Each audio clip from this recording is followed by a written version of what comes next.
Aloha, and welcome to KTA Quick and Owner Recipes. I'm Chef Grant Sato, and today we'll be preparing for you Abalone Siu Mai. Remove abalone from the can and reserve the liquid. In a bowl, combine ground pork, shrimp, shiitake mushroom, abalone liquid, oyster sauce, and white pepper.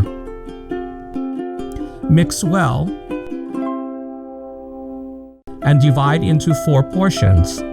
Place each portion in the center of a wonton wrapper and press down to about 1/4 inch thickness.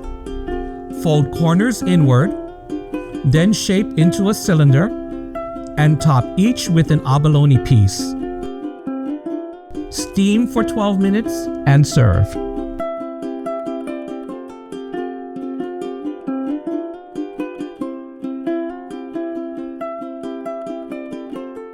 For this recipe and more, please visit KTA Superstores.com/recipes.